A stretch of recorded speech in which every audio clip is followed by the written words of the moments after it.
Hello. Welcome back, Ahron. I haven't seen you Ciao, for a few ciao, months. ciao, Ciao, ciao. ciao. So we were telling each other something. Ahron just told me, ve lo dico in italiano, che dopo lo facciamo in inglese. Che io l'ho fatto i complimenti. Oggi è molto elegante, no?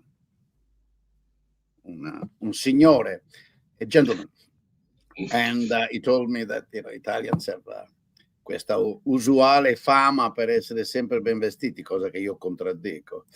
E di quando è andato a Pordenone, credo, però non si ricorda il nome, per una festa del libro nel 2005 ed erano tutti molto eleganti e lui si era trovato un po' in maglietta, ecco.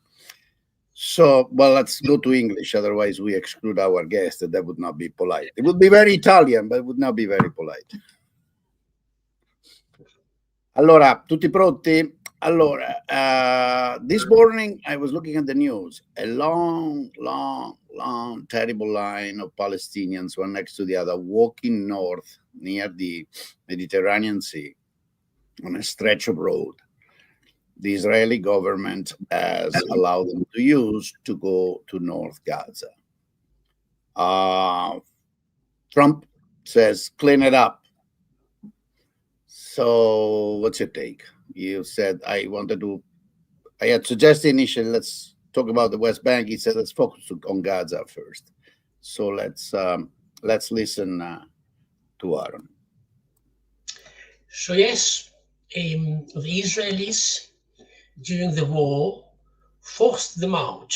We're talking about 1 million Palestinians from Gaza who were forced to go to the southwest part of the strip. Now the Israelis moved them out of North Gaza partly because the extreme far right parties in Israel wanted this part of the Gaza Strip to be empty, without people. They hoped that after the war, they would be able to build Jewish settlements there in North Gaza. Now, the good news is that this is not going to happen, at least not now, because the people who were forced out of this area are now allowed to move up. Some of them go up along two main roads. One road they can go on foot and they can just go back to the houses. The other route, going south to north in Gaza, in the Gaza Strip, they can drive if they have petrol, if they have cars. And then they will be stopped by an American private company, security company. They will ask them to open the boot to see that they don't have weapons there, and then they will be allowed to proceed to North Gaza. What they are going to find in North Gaza, in what used to be the houses, is rubble. There's nothing. Right. I'm here. I haven't gone away. I'm just hiding because this morning it's doing something strange. The StreamYard. So what's left there? 70% of the houses which used to exist in the northern part of the Gaza Strip, in places like Jabalia, which was a very big refugee camp, it is rubble, it is dust, there is nothing there. The only thing that these people could do tonight when they get to the houses is to sit on the rubble. Very few of them will have proper house still in place, because the northern part of the Gaza Strip was the part that the Israelis attacked at the beginning of the operation, and they attacked it with massive bombs. Each bomb that they dropped on the house there was 1,000 kilograms. 1,000 kilograms, that's huge. I was an artillery officer in Lebanon, and my shells weighed 50 kilograms. Each shell was 50 kilograms.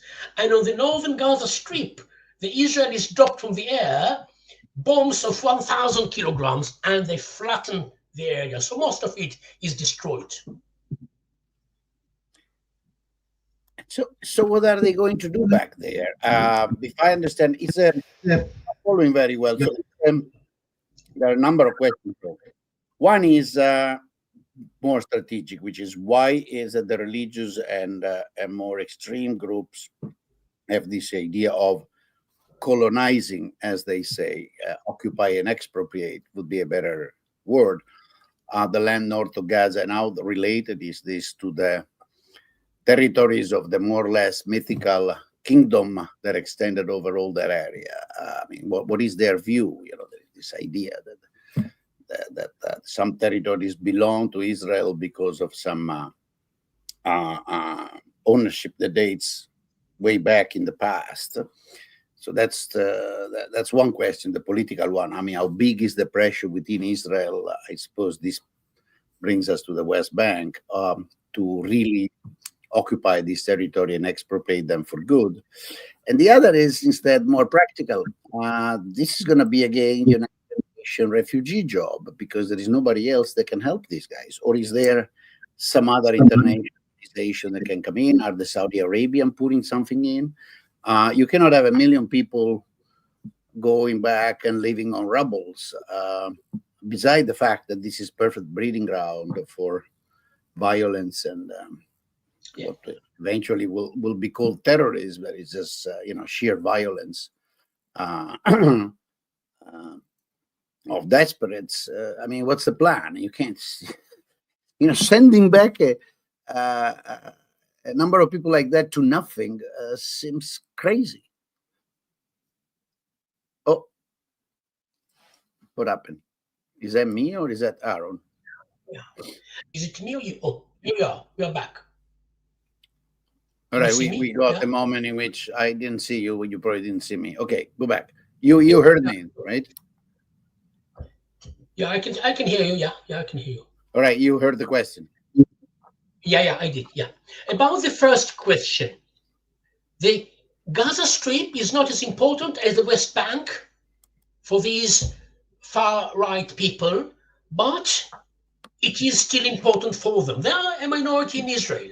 The vast majority of Israelis do not want to settle this place. They do not want to do that. But this tiny minority, which became very influential in Israel, the settlers, very influential, you can see them everywhere now, they want to go back to this place because until between 1967, when the Gaza Strip was occupied by Israel, and until 2005, they had 22 settlements there. There were about 8,000 settlers there. In 2005, in September, Prime Minister Sharon removed them. Therefore, they want to go back. They want to go back, which is a crazy idea. And at least for now, it's not going to happen.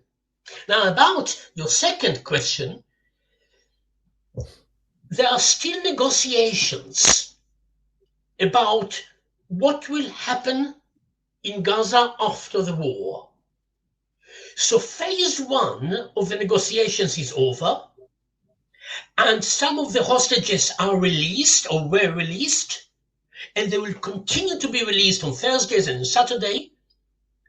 In exchange, the Israelis allow the Palestinians to go to the north as they do today, as of today. Now, soon more negotiations will continue, and the negotiations will be about ending the war of Gaza and the future of Gaza. And I believe that what we will see in the future is money coming in to rebuild the Gaza Strip. What you need is between 50 and 80 billion dollars, at least. At least that's the minimum to rebuild Gaza. It is all dust and rubble now. And I believe, and it will take probably 10 or 20 years to rebuild it. It's all destroyed, especially the northern part. Now, the money will come probably from Kuwait, from Saudi Arabia, from maybe the European community. But I can't see these people or these countries pay the money as long as Hamas is in the front. You know, But Hamas is in the front, as they have proved. this is That's the failure. That's the, yeah. we've been talking about this for more than a year. We said they're going to fail. They're just going to kill tens of thousands of people, create God knows what kind of destruction, and then Hamas will resurrect because they actually will make it stronger, because it's the only thing that has, in some sense, represented them for good or for bad. If this is, I think, the third time that we are talking, and no, it's probably the fifth or the sixth. Or is it? If you go back in time and check the previous ones, you will see that I've always insisted that Israel cannot defeat Hamas. It is just impossible to defeat Hamas, because Hamas is more than Kalashnikovs and mortars and missiles. Hamas is an idea. Hamas is, they have banks all over the world. It's a movement. They have clinics, they have hospitals, they have education system. You cannot defeat them. You can weaken them militarily, and therefore you're right. Hamas is there, and you can see them. The blue police, you can see them in the pictures. They are in the streets now, and even the combatants are carrying guns, and they will be able, after the war, to recruit many more people, because number one, they are the ones who can offer jobs. There is nobody else in the Gaza Strip who could offer a job to the people. And number two, the Gazans, especially the young kids, 15, 16, 17-year-old kids, admire them because, hundreds of Palestinian prisoners are released. So I'm not, it doesn't make me happy that they are still there, but they are still there. And to go back to the point, they will be there after the war, but as long as they are in the front, I believe that countries of the world will be reluctant to send the money, because if they are in the front, the Israelis will want to continue the war. And therefore, I believe that at a certain stage, we will be the people of the West Bank coming to Gaza, leading the Gaza Strip, and in the background, there will be Hamas. Hamas is not going to go anywhere. So, well, the thing you're describing, I'm not sure. It seems to be a nightmare, because the West Bank is under attack, clearly, and I think a new front will be open there soon as Trump is fully in charge and gives the go.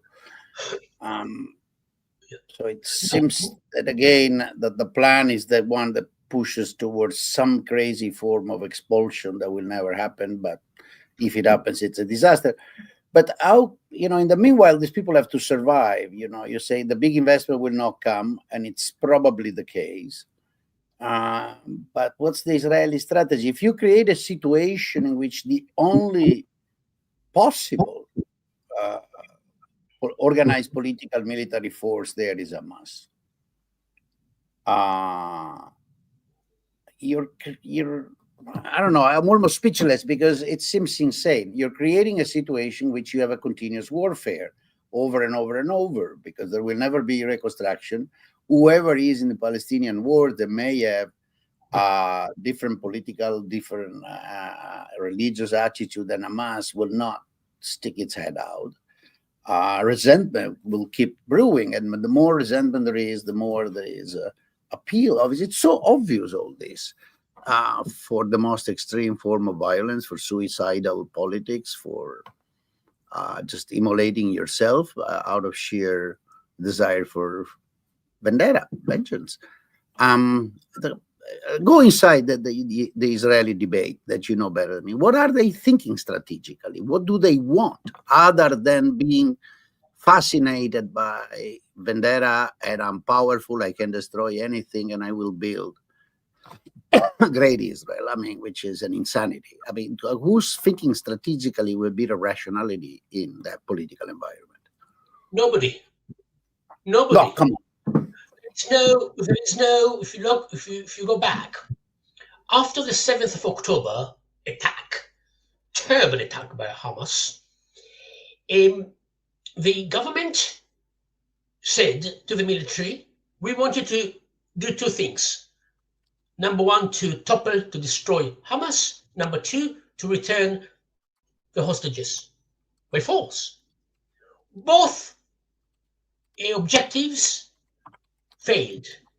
Historians, future historians looking back at this war will come to the conclusion that the Israelis failed before the war to see that it's coming, but also during the war, because the two objectives, to topple Hamas and to return the hostages, the 240 hostages originally, many of them died in the meantime, to return them failed. The only objective which was achieved was the undefined objective, revenge. Revenge was achieved. Well, to me, it was just well defined. I mean, I said it. I got to be called millions of times anti-Semitic because of that. It's completely, but it was obvious it was revenge. Well, revenge. They cannot call me anti-Semitic because I'm Israeli. Yeah, I know, because it reminds practices of people that have been, you know better than me. That's not even named that.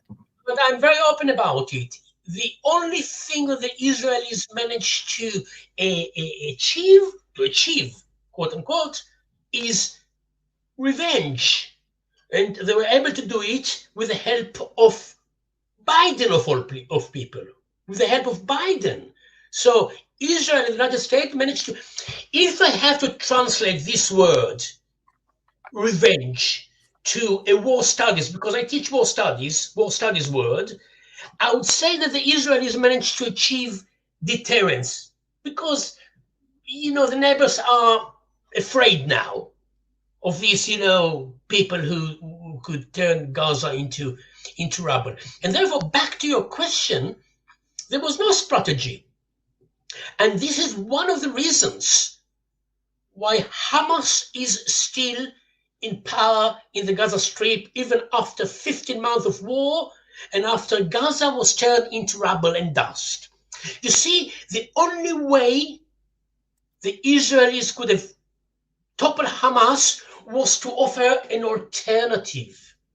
If you don't offer an alternative, then the old one stays in power. And that's exactly the situation there in Gaza. And therefore, there was no long-term planning on the Israeli side. They were shocked of what happened, and they reacted like a wounded enemy. That's the strategy, revenge, and no much to add to it. The Israelis. Well, I hardly believe it, right? Well, it's possible.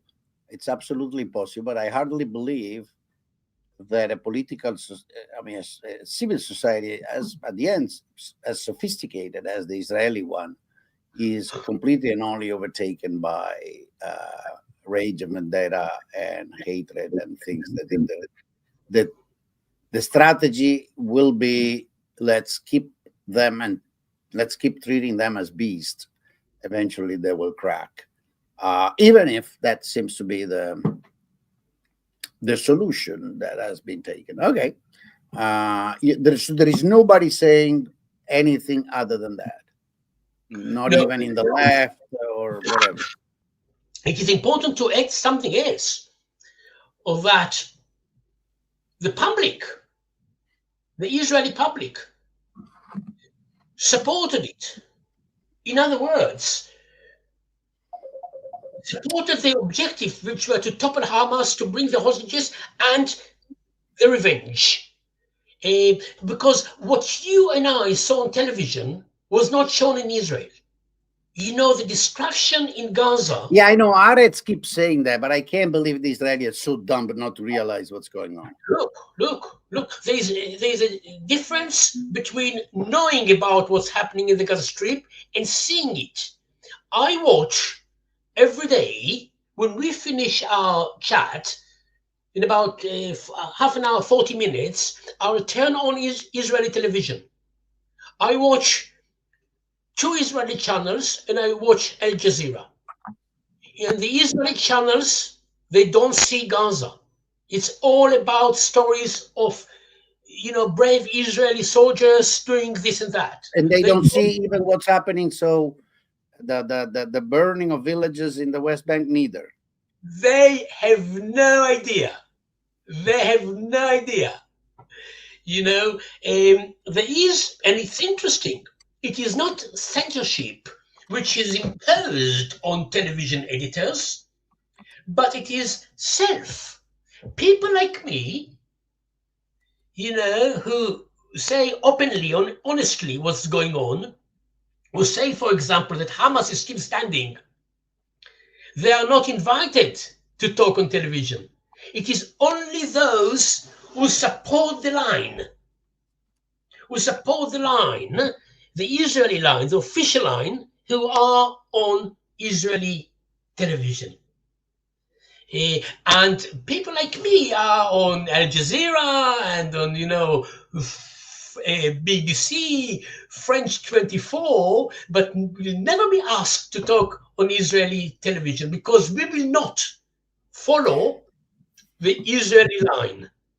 This is no. I look. The thing you say, which describes a fairly horrible situation, is similar to those that some friends that live in Jerusalem, a couple in Tel Aviv, have been reporting as far as information. One, in fact, that I've hosted here, that is part of a peace group and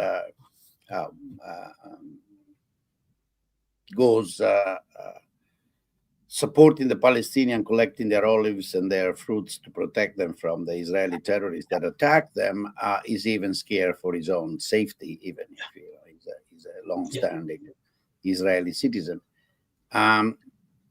All right, so you're giving a description of the Israeli society at large that it's more gray, more darker than the one I had in mind. All right. Let me read something. Israeli society, and this is before the war, changed dramatically. It's a different Israeli society. A small but very vocal group, the settlers, became very influential in Israel. And they've been doing it for many years now, since 1967. And if you watch Israeli television, you all of a sudden see them on television, in the media, in the military. Most of the military commanders, the vast majority of military commanders in the infantry units are settlers. They lost many people in this war. Because so the old tradition of the IDF being a stronghold of at least law-abiding and moderate Israelis gone. History. And that's part of the problem. Which explains why we had all these phenomenon that they try to cover up of soldiers committing horrible crimes and behaving like terrorists, essentially. This is another matter, just to go back to the Gaza war. I think that what we will see in the coming years and decades is Israelis who served in Gaza, some of them finding it very difficult to visit the world, to travel, because some of them not only committed terrible crimes, but they were also stupid enough to film themselves and to put it on social media. And therefore, if you keep an eye on it, as I do, Israeli soldiers, at least, if I can remember, in the last 4 weeks or so, at least 3 of them had to flee, to get quickly out of the countries they visited, because the police was after them. And therefore, what we'll see in the coming years is Israeli soldiers, or those who served in Gaza, and who were stupid enough to, first of all, commit crimes, but also to document it, there will be people. Well, let me say you're being optimistic. Unfortunately, real politics seems to be taking, or a cynic version of it, seems to be taking over everywhere. As you notice, Italy just managed to send back a disgustingly criminal Libyan with a trick, pretending there was a miscommunication, whatever, some ridiculous thing, and such a miscommunication that led a state airplane from the Secret Service being available to fly the guy back. Wow, what a miscommunication. Yeah. And so, my expectations for moral or ethical behavior around the world are on, unless the wind changes, it may change. People may come to realize where we're heading, are not so strong. But yeah, that's the situation. So you're describing an army, an IDF, which is farther, that D is becoming a bit of a joke, used to be a D, that is essentially totally prone and, or at least substantially ready for further invasion and for further destruction. So well, so given that there is apparently no hope for that, so what would be your cold forecast? What do you think Trump will play? Is it another of his nonsense statement? Let's kick them all out, send them all to Egypt and Jordan, because they're Arabs and they should be out of Israel, or what? Yeah. Yes, Trump gave this interview yesterday in which he said that the people of Gaza, he was talking about 1.5 million of them, should be encouraged to go mainly to Jordan and Egypt. Look, Trump is an unguided missile. We are talking about war. He's an unguided missile, and he can go in every direction. He doesn't know. If you show Trump a blank map of the Middle East, you say to him, Donald, can you put your finger on where Gaza is?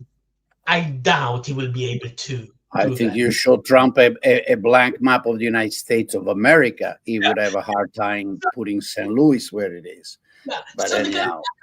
So the guy doesn't really know what he's talking about. He hears ideas here and there, and he quotes them and he reacts them.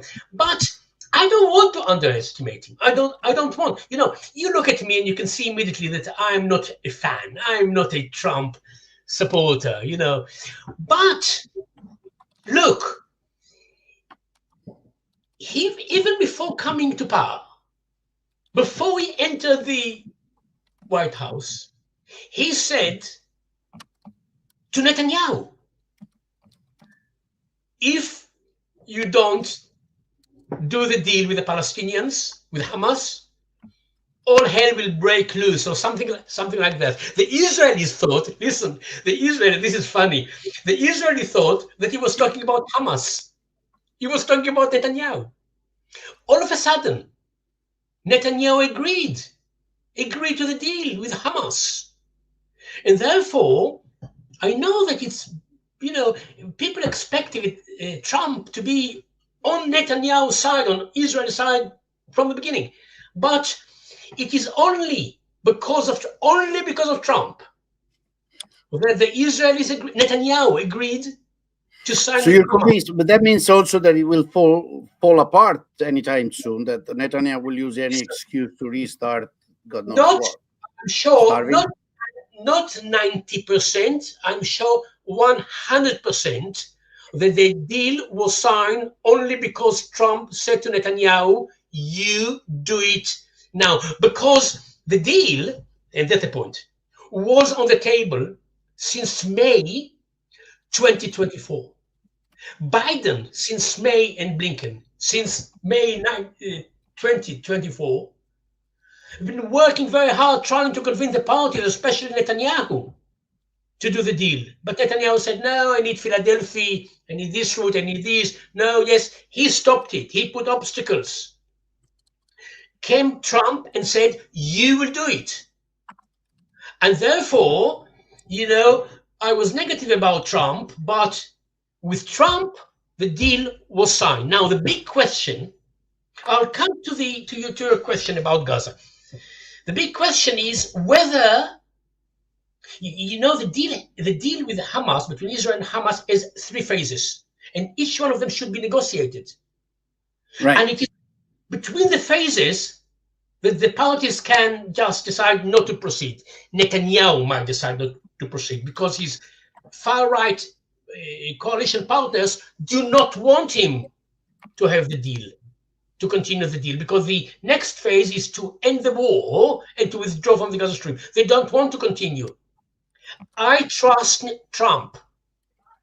Not a fan of Trump, I trust Trump not to let Netanyahu block it.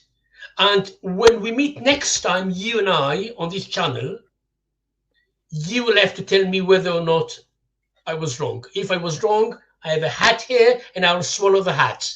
It's a massive hat. Okay? And therefore... So, you have to give your time into the forecast. They should start the negotiations now, in the coming days. And I believe that Trump will say to Netanyahu... So your view is that Trump is playing the double card. So I have this view about Ukraine, and you're extending it to Israel. That is, the view I have about Ukraine is that Trump's strategy, because he has to please both sides of his constituency, is on one hand to say strong words in case of Ukraine about peace that has to happen, and this should have never happened, and give the impression he wants to give up. But then on the other, he has to please this constituency that cannot accept defeat in front of Russia and therefore needs to push for that. So in this case, it's the opposite. He has a constituency that wants him to look super tough against the Muslim, against the Arabs, they're beasts. But he also understands that he has people that wants to put an end to that, because that continuing that approach would be disastrous for everybody, and in particular for the Saudi Arabian deal that he cares so much. Yeah, exactly. Because he's got money to make. Exactly. So basically, the Saudi Arabian telling us to strip it down, Trump, hey, you want our money? You want to come here and make money? You better fix your Israeli friend. First of all, I want to qualify what you said. This is important. You use the I word... did it a bit extreme. No. You use the word Trump's strategy. I don't think that there is strategy. There is not Trump's strategy. He has a strategy. He wants money and power. Instinct. And he sees everything through the prism of the businessman, of money and deals.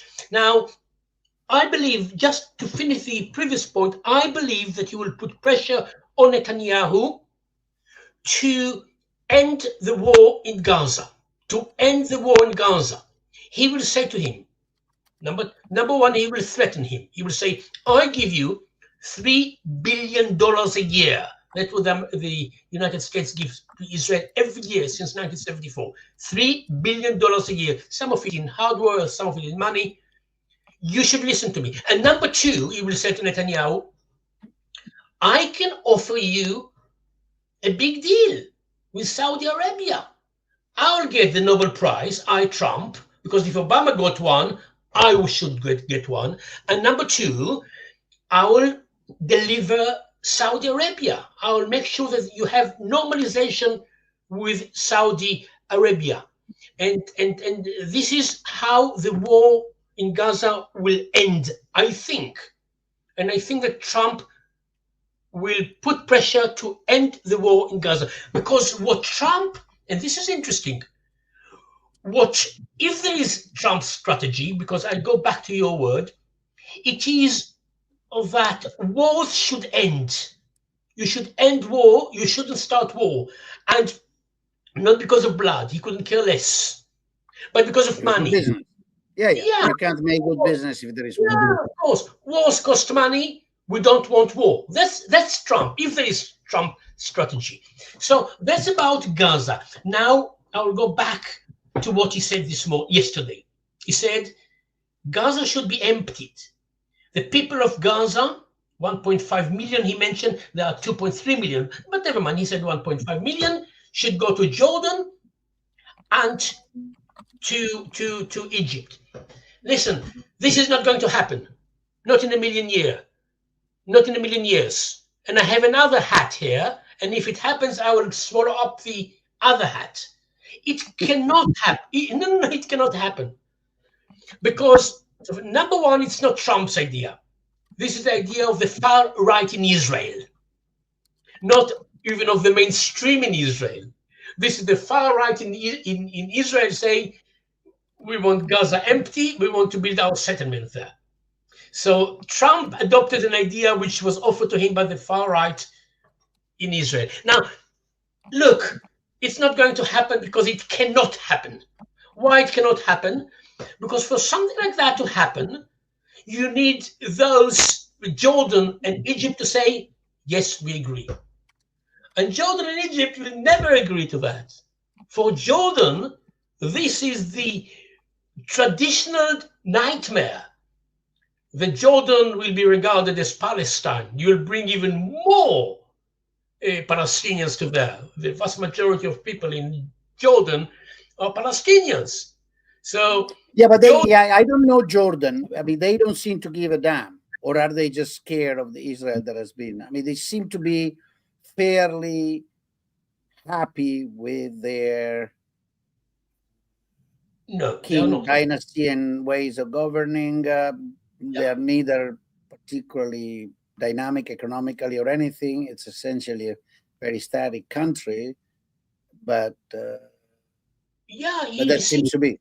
The vast majority of people in Jordan, more than 70%, are Palestinians, ruled by the king and his Bedouin people. And he is very worried, the king. All the kings before him have been worried about the Palestinians because they have a majority of Palestinian people. They do not want more. Now, the king is relatively quiet about what Trump said because nobody wants to provoke Trump. We are all scared of Trump. So the Egyptians too. They don't want to have Palestinians in the Sinai, but they're quiet, and because they do not want. How many Palestinians can be there on the Sinai? I mean, again, another place I've never been. But you really build this? I mean, true, with modern technologies, the Israelis they built something in the Negev. How much can you build as a living country in the Sinai? Well, Sinai for the Italian. Well, the Sinai is massive. It belongs to Egypt, of course. It is 4%. Yeah. It is 4% of Egypt, and you can easily, technically, take the Palestinians and the 1.5 million or 2 million people and put there. Nothing. It will not impact the Sinai. It is so big, but for Egypt, it is a nightmare because the opposition in Egypt are the Muslim Brotherhood, and Hamas is Muslim Brotherhood. They came from there. And therefore, to allow Hamas and Palestinians, unhappy people, to come to the Sinai is a disaster for Egypt. They will never agree to that. But the Egyptians are very polite. And because America paid Egypt $1.5 billion a year since 1979. $1.5 billion a year. That's a lot of money. And therefore the Egyptians. And it's the only two foreign aid that Trump has not suspended.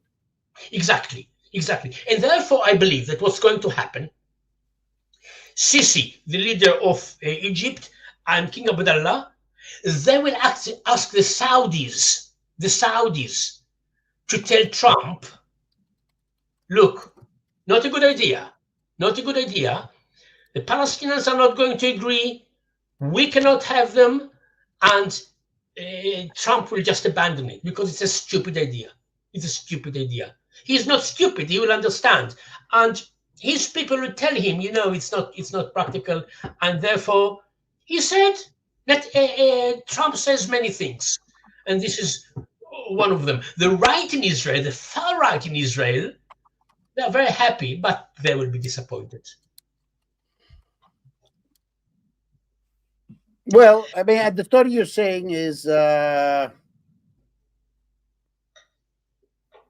basically, let me try to summarize. There's going to be a lot of blood and violence because they're going to keep trying. But the dream of the greater Israel that pushes out all the Palestinians is conflicting with the reality of the power in the United States, Saudi Arabia, and around, and therefore it will fail.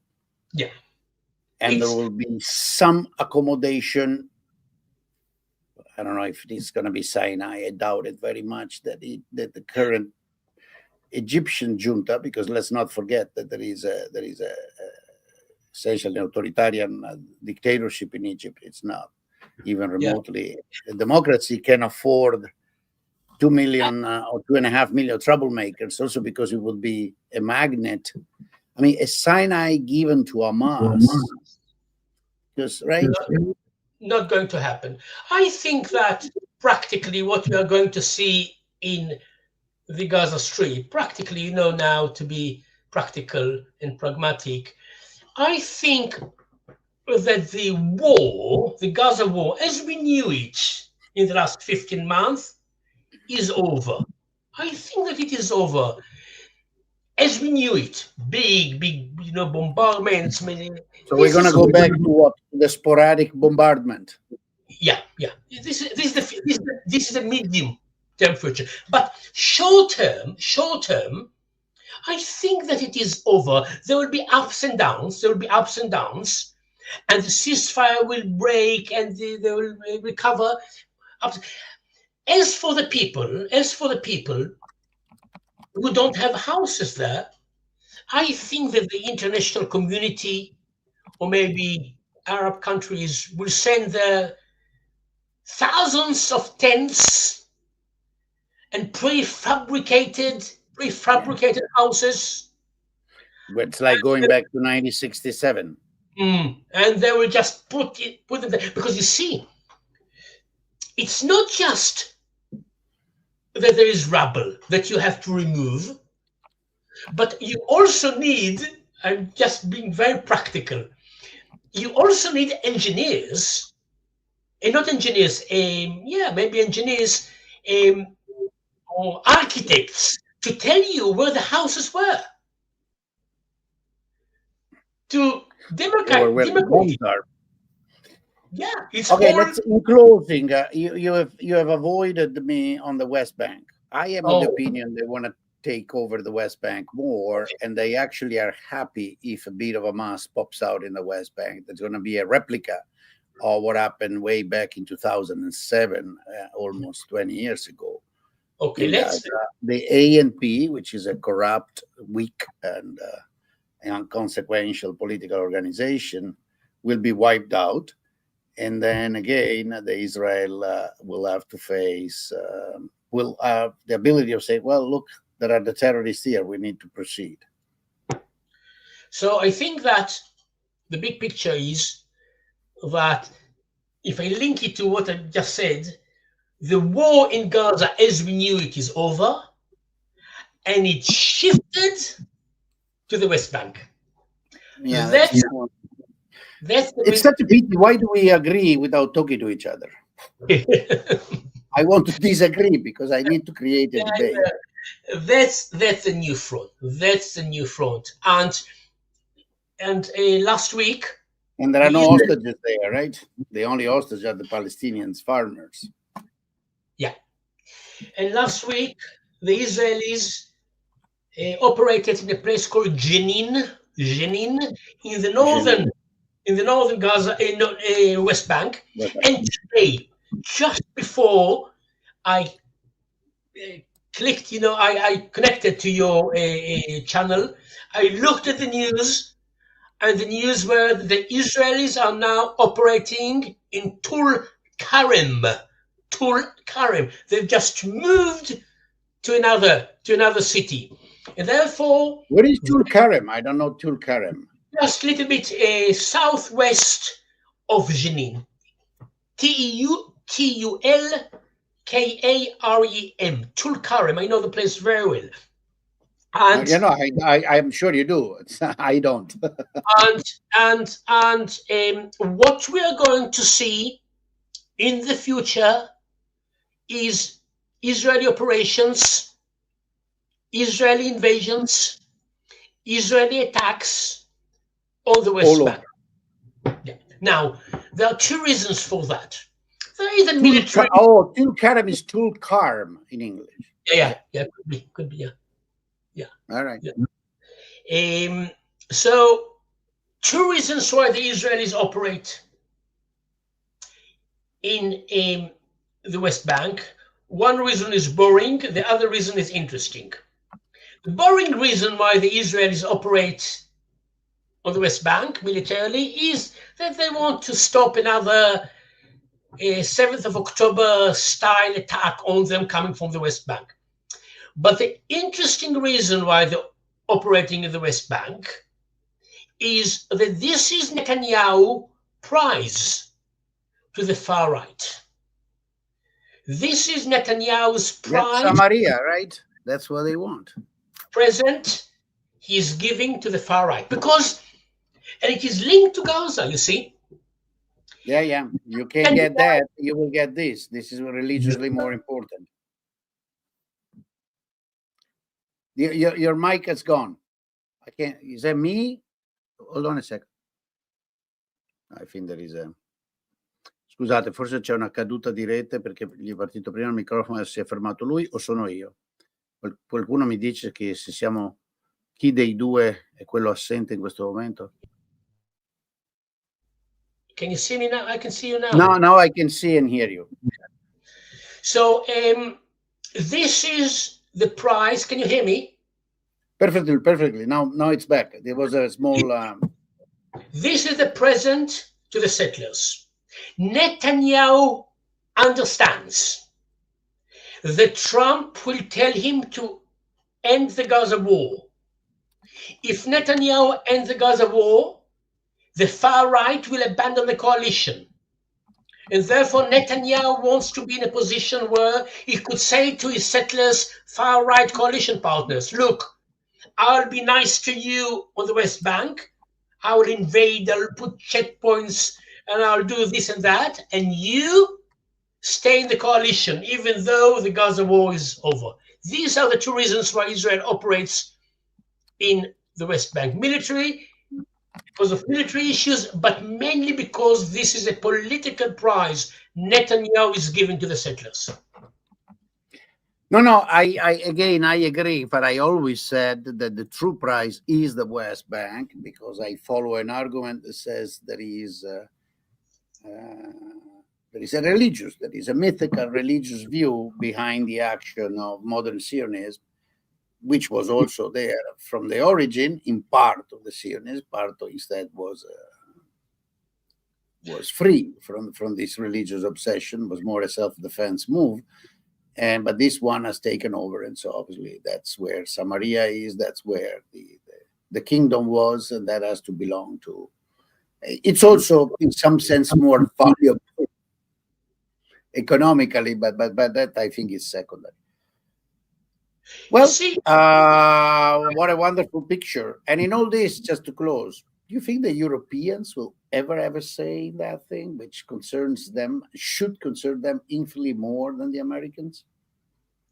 I think that the problem with the Europeans is that the Israelis refuse to listen to them. And even with the peace process... So the Europeans have refused to use methods to make themselves listen to Israel. That's true. They are afraid. They are afraid of, especially now. As I said before, everyone is scared of Trump. We all behave ourselves because Trump can Do I something. won't change attitude of a second, but maybe because he doesn't care about me. Yeah, exactly.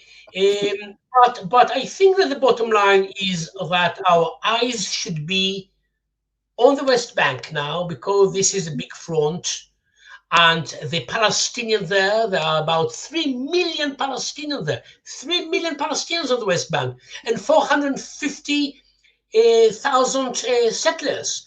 Some of them are very violent, and the problem, just to link it to what we've discussed, because of the military is made of so many settlers. Nobody is protecting the Palestinians. I know. And then, No, that's what the description all the Israeli friends are giving. I mean, the IDF has become essentially an enforcer of the freedom of the settlers to behave like terrorists. absolutely, Literally daily. absolutely, and therefore the Palestinians are totally exposed on the West Bank to violent thugs, settlers, and there is no protection, because the military is supposed to protect them, and the military is made of settlers. All right. Look, you really are the bearer of good news. But okay, we have to keep going, and these are the facts on the terrain. And there is no political force today on the world that will move things otherwise. That doesn't exempt us for at least thinking about and seeing what's going on. Ahron, I hope your afternoon will be good. Thank you so much, and let's meet up in the near Well, we have a future. bet now. I want to see the hat. Yeah, waiting. In a month and a half, we'll touch base and see what's going on. Absolutely. Ciao, ciao, ciao. Take care. Thank you, sir. Have a good evening. Bye bye. Bye. Allora, carissimi, bene, spero sia comprensibile. Uno di questi giorni cerco di rinnovo il tentativo di trovare qualche conoscente israeliano, se non amico, che abbia un'opinione più positiva di quello che sta facendo Netanyahu o di quello che potrebbe succedere. Non ne vedo non ne vedo le possibilità, ma insomma mi sembra che i fatti sul terreno siano chiarissimi. E permettetemi, come ha detto Ahron all'inizio, quello che è successo in questo anno e 3 mesi, 4 mesi, quello che sono, e quello che sta succedendo è esattamente quello che lui e anche io avevamo visto venire da metà ottobre del 23. E questo non perché Ahron o altri, Omer che avete visto, o altri amici apparsi e così via, abbiamo delle capacità divinatorie, ma perché si cerca di guardare i fatti sul terreno e la storia, quello che la storia ti insegna, con un minimo di obiettività, lasciando da parte i nostri desideri, aspirazioni o anche, se volete, simpatie o antipatie. Tutto questo non è che mi scoccia, in realtà mi lascia indifferente, mi sembra quasi una medaglia d'onore che dei disgraziati, dei poveretti, dei violenti, dei potenziali delinquenti, cioè persone che hanno tale comportamento fanatico, violento, carico di odio e di ideologia nei confronti di altri, di intere popolazioni, e contro chi li contraddice. In un certo senso è quasi una badge of honor che ti attacchino, anche se non lo gradisci. Però un invito a chi ascolta a riflettere su quello che c'è nel mondo. Cioè, alcune cose non si possono fermare, come abbiamo appena detto anche con Ahron, no?